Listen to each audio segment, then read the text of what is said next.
لیکن امام مالک کے نزدیک 48 میل یا ایک دن رات سے کم کے سفر میں قصر نہیں ہے، اور یہی رائے امام احمد کی بھی ہے۔ ابن عباس کا بھی یہی مسلک ہے، اور امام شافعی سے بھی ایک قول جو ہے اسی کی تائید میں مروی ہے۔ حضرت انس رضی اللہ تعالیٰ عنہ 15 میل کے سفر میں قصر کرنا جائز سمجھتے ہیں، اور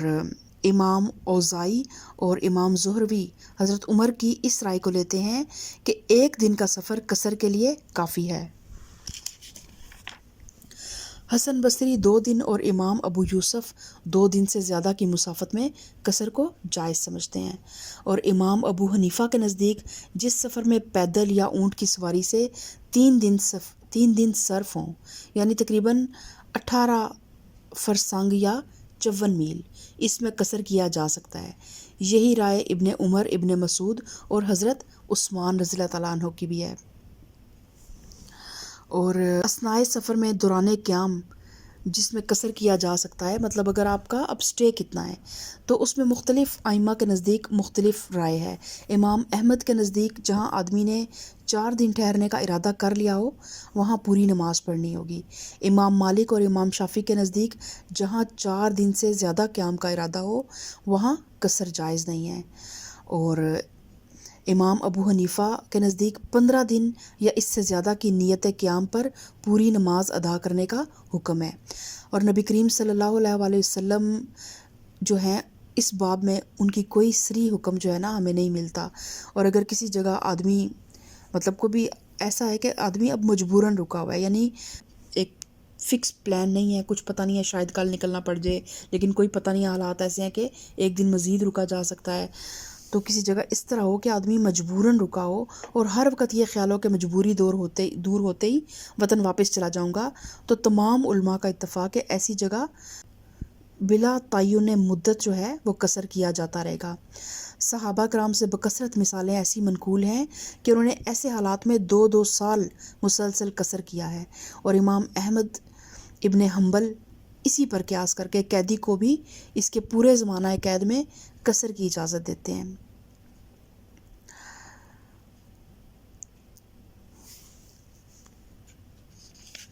اور اللہ تعالیٰ فرماتا ہے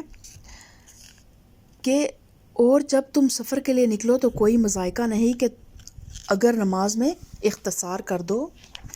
خصوصاً جب کہ تمہیں اندیشہ ہو کہ کافر تمہیں ستائیں گے، کیونکہ وہ کھلم کھلا تمہاری دشمنی پر تلے ہوئے ہیں۔ اور اے نبی صلی اللہ علیہ وسلم، جب تم مسلمانوں کے درمیان ہو اور حالت جنگ میں انہیں نماز پڑھانے کے لیے کھڑے ہو تو چاہیے کہ ان میں سے ایک گروہ تمہارے ساتھ کھڑا ہو اور اسلحہ لیے رہے، پھر جب وہ سجدہ کر لے تو پیچھے چلا جائے، اور دوسرا گروہ جس نے ابھی نماز نہیں پڑھی آ کر تمہارے ساتھ نماز پڑھے اور وہ بھی چپ کرنا رہے اور اپنا اسلحہ لیے رہے، کیونکہ کفار اس طاق میں ہیں کہ تم اپنے ہتھیاروں اور اپنے سامان کی طرف سے ذرا غافل ہو تو وہ تم پر یکبارگی ٹوٹ پڑیں۔ تو اب اس آیت سے ظاہریوں اور خارجیوں نے یہ مطلب لیا کہ قصر صرف حالت جنگ کے لیے ہے، اور حالت امن کے سفر میں قصر کرنا قرآن کے خلاف ہے، لیکن حدیث میں مستند روایات سے ثابت ہے کہ حضرت عمر رضی اللہ تعالیٰ عنہ نے جب یہی شبہ نبی کریم صلی اللہ علیہ وسلم کے سامنے پیش کیا تو آپ صلی اللہ علیہ وسلم نے فرمایا، یہ قصر کی اجازت ایک انعام ہے جو اللہ نے تمہیں بخشا ہے، لہٰذا اس کے انعام کو قبول کرو۔ اور یہ بات جو ہے نا قریب تواتر سے ثابت ہے کہ نبی کریم صلی اللہ علیہ وسلم نے امن اور خوف دونوں حالتوں کے سفر میں قصر فرمایا۔ اور ابن عباس تصریح کرتے ہیں کہ نبی کریم صلی اللہ علیہ وسلم مدینہ سے جب مکہ تشریف لے گئے اس وقت رب العالمین کے سوا کسی کا خوف نہیں تھا، مگر آپ نے 2 ہی رکعتیں پڑھی، یعنی کہ 4 رکعت کی جو نماز تھی اس کو 2 رکعتوں سے اس کا اختصار کیا اور قصر نماز پڑھی۔ اور امام ابو یوسف اور حسن بن زیاد نے ان الفاظ سے یہ گمان کیا ہے کہ صلاۃ خوف صرف نبی کریم صلی اللہ علیہ وسلم کے زمانے کے لیے مخصوص تھی، لیکن قرآن میں اس کی مثالیں بکثرت موجود ہیں کہ نبی کریم صلی اللہ علیہ وسلم کو مخاطب کر کے ایک حکم دیا گیا، اور پھر وہی حکم آپ کے بعد آپ کے جانشینوں کے لیے بھی ہے۔ اسی لیے صلاۃ خوف کو نبی کریم صلی اللہ علیہ وسلم کے ساتھ مخصوص کرنے کی کوئی ٹھوس وجہ نہیں ہے۔ پھر بکثرت جلیل القدر صحابہ کرام سے ثابت ہے کہ انہوں نے نبی کریم صلی اللہ علیہ وسلم کے بعد بھی صلاۃ خوف پڑھی ہے، اور اس باب میں کسی صحابی کا اختلاف مروی نہیں ہے۔ اور صلاۃ خوف کا یہ حکم اس صورت کے لیے ہے جب تم مسلمانوں کے درمیان حالت جنگ میں نماز پڑھانے کے لیے کھڑے ہو، تو چاہیے کہ ان میں سے ایک گروہ تمہارے ساتھ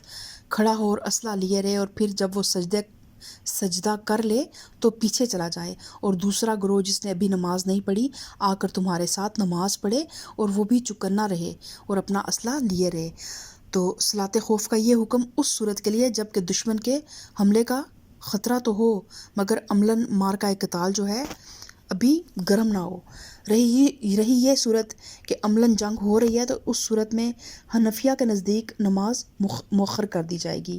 اور امام مالک اور امام سوری کے نزدیک اگر رکوع اور سجود ممکن نہ ہو تو اشاروں سے نماز پڑھ لی جائے گی، اور امام شافعی کے نزدیک نبی کریم صلی اللہ علیہ وسلم کے فعل سے ثابت ہے کہ آپ نے غزوہ خندق کے موقع پر 4 نمازیں نہیں پڑھیں اور پھر موقع پا کر الگ ترتیب انہیں ادا کیا، حالانکہ غزوہ خندق سے پہلے صلاۃ خوف کا حکم آ چکا تھا۔ اور صلاۃ خوف کی جو ترکیب ہے اس کا انحصار بڑی حد تک جنگی حالات پر ہے۔ نبی کریم صلی اللہ علیہ وسلم نے مختلف حالات میں مختلف طریقوں سے نماز پڑھائی ہے، اور اس میں یہ ہے کہ امام وقت جو ہے نا وہ مجاز ہے کہ ان طریقوں میں سے اب جس طریقے کی وہ صورتحال اجازت دیتی ہے اس طریقے کو وہ اختیار کر لے۔ تو اس میں ایک طریقہ یہ ہے کہ فوج کا ایک حصہ امام کے ساتھ نماز پڑھے اور دوسرا حصہ دشمن کے مقابلے پر رہے، پھر جب ایک رکعت پوری ہو جائے تو پہلا حصہ سلام پھیر کر چلا جائے اور دوسرا حصہ آ کر دوسری رکعت امام کے ساتھ پوری کرے۔ اس طرح امام کی 2 رکعتیں ہوں گی اور فوج کی ایک رکعت۔ اور دوسرا طریقہ یہ ہے کہ ایک حصہ امام کے ساتھ 1 رکعت پڑھ کر چلا جائے، پھر دوسرا جو فوج کا دوسرا حصہ ہے وہ آئے اور 1 رکعت امام کے پیچھے پڑھے، پھر دونوں حصے باری باری سے آ کر اپنی چھوٹی ہوئی ایک رکعت بطور خود ادا کر لیں۔ اس طرح دونوں حصوں کی ایک رکعت امام کے پیچھے ادا ہوگی اور ایک رکعت انفرادی طور پر، اور دونوں رکعتیں مکمل ہو جائیں گی۔ تیسرا طریقہ یہ ہے کہ امام کے پیچھے فوج کا ایک حصہ 2 رکعتیں ادا کرے اور تشہد کے بعد سلام پھیر کر چلا جائے، پھر دوسرا حصہ تیسری رکعت میں آ کر شریک ہو اور امام کے ساتھ سلام پھیرے۔ اس طرح امام کی 4 اور فوج کی 2 رکعتیں ہوں گی۔ چوتھا طریقہ یہ ہے کہ فوج کا ایک حصہ امام کے ساتھ 1 رکعت پڑھے، اور جب امام دوسری رکعت کے لیے کھڑا ہو تو مقتدی بطور خود ایک رکعت مع تشہد پڑھ کر سلام پھیر دیں، پھر دوسرا حصہ آ کر اس حال میں امام کے پیچھے کھڑا ہو کہ ابھی امام دوسری ہی رکعت میں ہو، اور یہ لوگ بقیہ نماز امام کے ساتھ ادا کرنے کے بعد 1 رکعت خود اٹھ کر پڑھ لیں۔ اس صورت میں امام کو دوسری رکعت میں طویل قیام کرنا ہوگا۔ اور پہلی صورت کو ابن عباس، جابر بن عبداللہ اور مجاہد نے روایت کیا ہے، اور دوسرے طریقے کو عبداللہ بن مسعود نے روایت کیا ہے، اور حنفیہ اسی کو ترجیح دیتے ہیں۔ تیسرے طریقے کو حسن بصری نے ابو بکر سے روایت کیا ہے۔ چوتھے طریقے کو امام شافعی اور امام مالک نے تھوڑے اختلاف کے ساتھ ترجیح دی ہے۔ اور پھر اللہ تعالیٰ فرماتا ہے، کیونکہ کفار اس طاق میں ہیں کہ تم اپنے ہتھیاروں اور اپنے سامان سے ذرا غافل ہو تو وہ تم پر یکبارگی ٹوٹ پڑے۔ تو اس لیے اللہ تعالیٰ یہ تمام احتیاطیں کرنے کا حکم دے رہا ہے کہ اپنے اسلحے بھی اپنے ساتھ رکھو اور ساتھ ساتھ مقابلہ بھی کرو، لیکن یہ احتیاط جس کا حکم تمہیں دیا جا رہا ہے محض دنیاوی تدابیر کے لحاظ سے ہے، ورنہ دراصل فتح اور شکست کا مدار تمہاری تدابیر پر نہیں بلکہ اللہ کے فیصلے پر ہے۔ اس لیے ان احتیاطی تدابیروں پر عمل کرتے ہوئے تمہیں اس امر کا یقین رکھنا چاہیے کہ جو لوگ اللہ کے نور کو اپنی پھونکوں سے بجھانے کی کوشش کر رہے ہیں اللہ انہیں رسوا کر دے گا، کہ یہ اللہ کے ساتھ جنگ ہے۔ تمہاری تدبیریں تو ایک دنیاوی انسان جو ہے وہ حربے استعمال کرتا ہے، جنگی حربے استعمال کرتا ہے، لیکن اصل جنگ اللہ کی ہے اور اللہ اس جنگ میں فتح اور شکست کا فیصلہ کرے گا۔ اور اللہ تعالیٰ کہتا ہے کہ کتنی خوبصورت آیت ہے، اللہ تعالیٰ فرماتا ہے کہ جو لوگ اللہ کے نور کو اپنی پھونکوں سے بجھانے کی کوشش کر رہے ہیں اللہ انہیں رسوا کر دے گا۔ اور اسی کو علامہ اقبال رحمۃ اللہ علیہ نے کتنا خوبصورت شعر اس کے بارے میں کہا ہے کہ نور خدا ہے کفر کی چالوں پہ خندہ زن، پھونکوں سے یہ چراغ بجھایا نہ جائے گا انشاءاللہ تعالی۔ ولا جناح علیکم ان کان بکم اذی من مطر او کنتم مرضی ان تضعوا اسلحتکم وخذوا حذرکم ان اللہ اعد للکافرین عذابا مہینا۔ البتہ اگر تم بارش کی وجہ سے تکلیف محسوس کرو یا بیمار ہو تو اسلحہ رکھ دینے میں مضائقہ نہیں، مگر پھر بھی چوکنے رہو، یقین رکھو کہ اللہ نے کافروں کے لیے رسوا کن عذاب مہیا کر رکھا ہے۔ پھر جب نماز سے فارغ ہو جاؤ تو کھڑے اور بیٹھے اور لیٹے ہر حال میں اللہ کو یاد کرتے رہو، اور جب اطمینان نصیب ہو جائے تو پوری نماز پڑھو۔ نماز در حقیقت ایسا فرض ہے جو پابندی وقت کے ساتھ اہل ایمان پر لازم کیا گیا ہے۔ تو اب دیکھیں کہ پچھلی کتنی دیر سے نماز کے بارے میں ہی احکام ہم پڑھ رہے ہیں کہ نماز ایک ایسی عبادت ہے جو حالت جنگ میں بھی معاف نہیں ہے۔ اور آج ہم کیا کرتے ہیں، کوئی چھوٹے سے چھوٹا اتنا وہ معمولی اور ادنا کام ہوتا ہے دنیاوی جس کے لیے ہم اپنی نماز کو چھوڑ دیتے ہیں، اور بعض اوقات کاموں کی تو نوبت ہی نہیں آتی، نماز ہمارے اسکیجول میں ہوتی نہیں ہے، بس دنیا کی بھاگ دوڑ چل رہی ہوتی ہے، صبح اٹھنا ہے، اپنی جاب پہ جانا ہے، وہاں سے آنا ہے، بچوں کو پک کرنا ہے اور بچوں کو پڑھانا ہے، بچوں کی پک اینڈ ڈراپ اور کھانا بنانا ہے، اور بس یہی ایک عورت کی مصروفیات ہیں، اور یہی ایک مرد کی بھی مصروفیات ہیں۔ عورتوں اور مردوں دونوں کی مصروفیات میں کئی لوگ ایسے ہیں کہ ان کی مصروفیات میں نماز کا کوئی جو ہے نا وہ اہتمام نہیں ہے۔ تو حدیث کا مفہوم اس طرح ہے کہ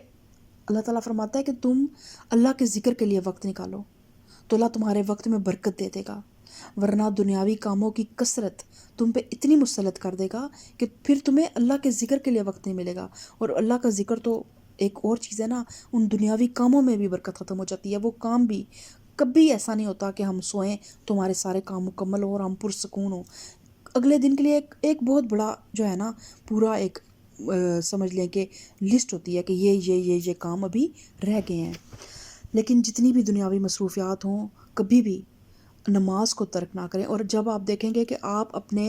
جب اپنے اسکیجول میں اپنے ٹائم ٹیبل میں آپ نماز کو لے آئیں گے نا، آپ یقین مانیں کہ آپ کا ہر کام آرگنائز ہو جائے گا، اور اتنا خوبصورت آپ کے کام جو ہے نا وہ سمیٹے جائیں گے۔ اللہ پاک نے یہ ایسا کوئی 5 نمازوں کا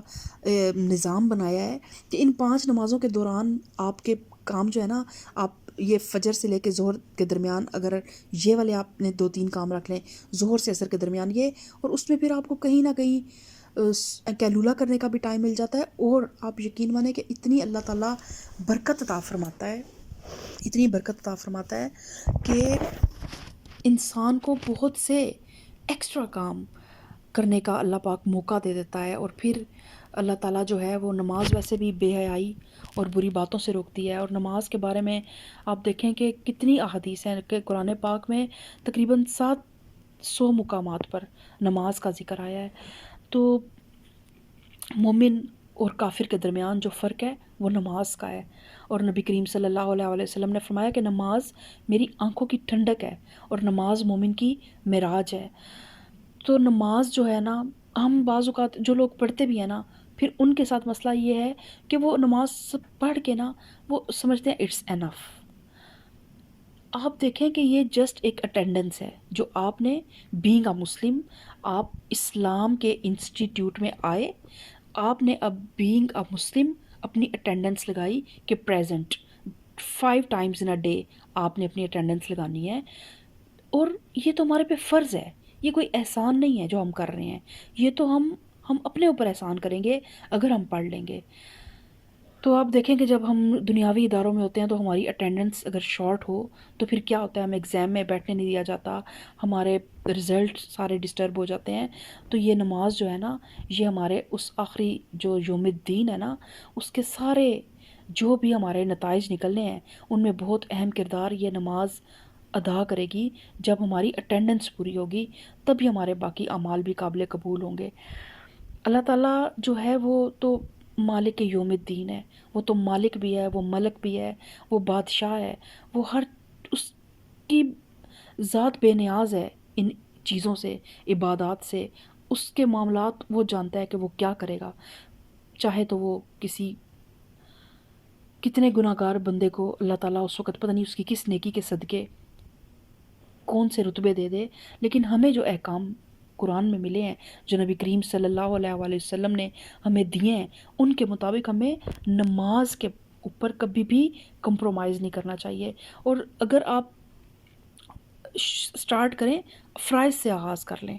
کہ چلیں اگر آپ سنت نہیں بھی پڑھتے تو ایٹ لیسٹ آپ فرض نماز جو 4 فرض ظہر کے، 4 عصر کے، 3 مغرب کے اور عشاء کی بھی مختصر نماز پڑھ لیں، کم سے کم فرائض کی اور وتر پڑھ لیں، سنت موقدہ۔ پھر وقت آئے گا اللہ تعالیٰ جب آپ فرائض پڑھنے لگ پڑتے ہیں نا، اللہ تعالیٰ خود ہی آپ کو اتنی محبت دے دیتا ہے، اتنی چاشنی ہے کہ اللہ تعالیٰ پھر آپ کو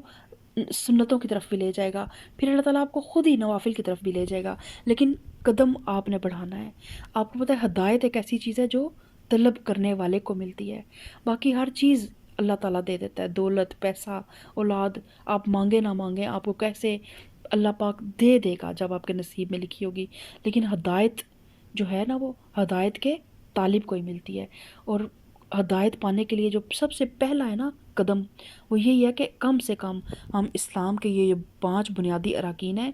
ان پہ عمل کریں، اور خصوصاً پھر سب سے پہلا جو ڈیلی بیسس پہ کام ہے وہ ہے نماز کی پابندی کرنا۔ تو اللہ تعالیٰ ہم سب کو نماز قائم کرنے کی توفیق عطا فرمائے۔ وَلَا تَهِنُوا فِي ابْتِغَاءِ الْقَوْمِ إِن تَكُونُوا تَعْلَمُونَ فَإِنَّهُمْ يَعْلَمُونَ كَمَا تَعْلَمُونَ وَتَرْجُونَ مِنَ اللَّهِ مَا لَا يَرْجُونَ وَكَانَ اللَّهُ عَلِيمًا حَكِيمًا۔ اس گروہ کے تعاقب میں کمزوری نہ دکھاؤ، اگر تم تکلیف اٹھا رہے ہو تو تمہاری طرح وہ بھی تکلیف اٹھا رہے ہیں، اور تم اللہ سے اس چیز کے امیدوار ہو جس کے وہ امیدوار نہیں ہیں۔ اللہ سب کچھ جانتا اور وہ حکیم اور دانا ہے۔ یعنی اس گروہ سے کیا مراد ہے؟ کفار کا گروہ جو اس وقت اسلام کی دعوت اور نظام اسلامی کے قیام کی راہ میں مانع اور مزاحم بن کر کھڑا ہوا تھا۔ اور اگر آج بھی کوئی گروہ اس طرح ہی اسلام کو جو ہے وہ نیچا دکھانا چاہتا ہے، اسلام کو کچلنا چاہتا ہے، اللہ کے ذکر کو بلند کرنے والے کلمہ گو مسلمانوں کو اگر وہ نقصان پہنچانا چاہتا ہے، تو پھر اس گروہ کے لیے بھی آپ کے اندر یہی ہمت اور یہی قوت ہونی چاہیے کہ اگر حالات موقع دیں تو آپ ان کے آگے ایک سیسا پلائی ہوئی دیوار بن کر کھڑے ہو جائیں۔ اور اللہ تعالیٰ اس لیے فرماتا ہے کہ اللہ تعالیٰ فرماتا ہے کہ اگر تم تکلیف اٹھا رہے ہو تو وہ بھی تمہاری طرح تکلیف اٹھا رہے ہیں، اور تم اللہ سے جس چیز کے امیدوار ہو ان کے لیے تو وہ وعدہ ہی نہیں ہے۔ یعنی تعجب کا مقام ہے کہ اگر اہل ایمان حق کی خاطر اتنی تکلیفیں بھی برداشت نہ کریں جتنی کفار باطل کی خاطر برداشت کر رہے ہیں، حالانکہ ان کے سامنے تو صرف دنیا ہے اور اس کے ناپائیدار فائدے ہیں۔ آج اگر وہ مر جائیں تو آگے ان کے لیے کوئی وعدہ نہیں ہے، لیکن اس کے برعکس اہل ایمان رب السماوات والارض کے خوشنودی اور تقرب اور اس کے ابدی انعامات کے امیدوار ہیں۔ تو آج کا لیکچر ہمارا یہیں تک تھا۔ اللہ تعالیٰ آج امت مسلمہ جو ہے وہ ہر جگہ پہ ایک ایسی جو ہے ایک آگ پھیل چکی ہے جو تمام دنیا کو اپنے لپیٹ میں لینے والی ہے، اور ایک دنیا ایک 3rd ورلڈ وار کی طرف جو ہے نا موو کر رہی ہے۔ تو اس موقع پہ فتنہ دجال بھی جو ہے وہ فتنہ دجال کیا ہوگا؟ یہی فتنہ دجال ہے کہ ہمیں یہی نہیں پتا کہ ہم نے ساتھ کس کا دینا ہے، ہم کافروں کا ساتھ دے رہے ہیں یا ہم اپنے ان فلسطینی مسلمان بہن بھائیوں کا ساتھ دے رہے ہیں جو اس وقت کٹ رہے ہیں۔ تو یہ بھی دجال جو ہے وہ ایک شخصیت کی شکل میں تو پتہ نہیں کب آئے گا، لیکن اس طرح کے بہت سے دجالی فتنے جو ہیں نا وہ اب آئیں گے۔ تو اپنے قرآن سے جڑ جائیں، اپنے رب سے جڑ جائیں، اللہ کے پیغام سے جڑ جائیں اور ایک سچے اور پکے مسلمان بن جائیں، تاکہ جب کوئی حق اور باطل میں کوئی فیصلہ کرنے کا وقت آئے تو ہم حق کو پہچان لیں۔ آمین ثم آمین۔ سبحان ربک رب العزت عما یصفون وسلام علی المرسلین والحمد للہ رب العالمین۔